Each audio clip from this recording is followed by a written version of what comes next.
हाय दोस्तों, कैजू 9-8 के एपिसोड 5 और 6 में इतना जबरदस्त एक्शन और प्लॉट ट्विस्ट्स थे कि आप शॉक रह जाओगे।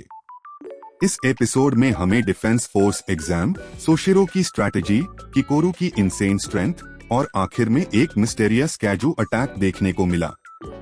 आज मैं आपको पूरी स्टोरी को सिंपल और इंटरेस्टिंग तरीके से समझाने वाला हूँ, ताकि आपको कोई कंफ्यूजन न हो।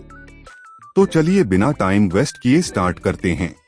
एपिसोड की शुरुआत में सोशिरो एक शॉकिंग खुलासा करता है कि डिफेंस फोर्स एग्जाम में असली कैजू को न्यूट्रलाइज करना होगा, जिससे काफका पूरी तरह चौंक जाता है। सोशिरो बताता है कि सभी कैंडिडेट्स को स्पेशल डिफेंस फोर्स सूट मिलेगा, जिसमें कैजू मसल फाइबर्स होते हैं जो उनकी स्ट्रेंथ को बूस्ट करेंगे।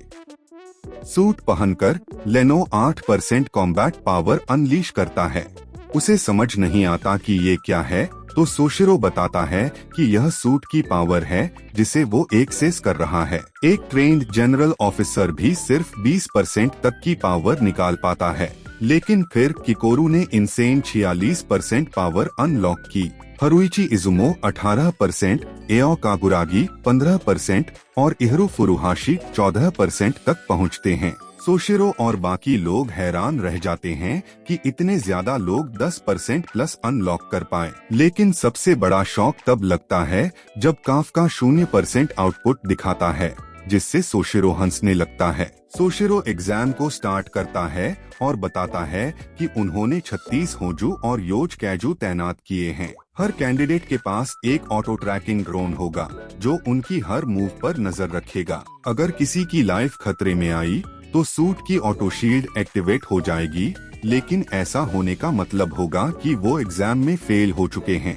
काफका को समझ आता है कि यह सिर्फ एक कैजू किल काउंट टेस्ट नहीं है, बल्कि ये भी जांच हो रही है कि कौन कैसे सोचता और रिएक्ट करता है। क्योंकि उसकी कॉम्बैट पावर 0 है, वो बैकअप स्ट्रैटेजी अपनाने का फैसला करता है। जब वह एक योज को देखता है तो उसकी ओवर डेवलप्ड हियरिंग एबिलिटी को टारगेट करके स्टन ग्रेनेड फेंकता है। इससे वह स्टन हो जाता है और काफका बाकी कैंडिडेट्स को बताता है कि योज की वीकनेस उसका पेट है, उसे वहीं हिट करना होगा। सब कुछ सही चल रहा होता है, लेकिन तभी एक योज साइड से आता है और काफका को पकड़ लेता है।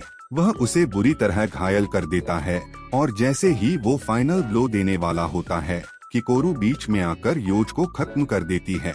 वह काफका से कहती है कि मेरे बैटलफील्ड में कोई भी मरने या हारने के लिए नहीं है। फिर वह कैजू को एक के बाद एक मारती चली जाती है। सोशिरो काफका से कहता है कि उसके अंदर मल्टीपल फ्रैक्चर्स और इंटरनल इंजरीज हैं, इसलिए उसे एग्जाम छोड़ देना चाहिए। लेकिन काफका गिव अप नहीं करता। लेनो भी उसकी हेल्प के लिए आगे आता है और दोनों किकोरू को सपोर्ट करने का फैसला करते हैं।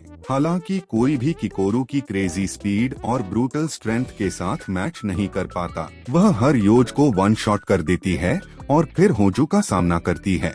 एक परफेक्टली टाइम्ड ग्रेनेड फेंककर वह होजू का मुंह खोलती है और फिर सीधे अंदर फायर करके उसे खत्म कर देती है। पर्ज खत्म होता है और काफका शॉक में होता है कि किकोरू ने इतनी जल्दी पूरे एग्जाम को खत्म कर दिया। मीना और सोशिरो किकोरू की स्ट्रेंथ से इम्प्रेस्ड होते हैं। सोशिरो बताता है कि उन्हें कम से कम 30 ड्रॉपआउट्स की उम्मीद थी, लेकिन किकोरू की वजह से कोई भी फेल नहीं हुआ और एग्जाम में कम से कम डैमेज हुआ। लेकिन जैसे ही किकोरू काफका का मजाक उड़ाने के लिए लौटती है, अचानक उसके पीछे एक नया रहस्यमय कैजू प्रकट होता है। वो उसकी ओर उंगली उठाता है और एक पल में उसकी छाती में छेद कर देता है। तो दोस्तों, कैजू 9-8 के ये एपिसोड सुपर इंटेंस थे।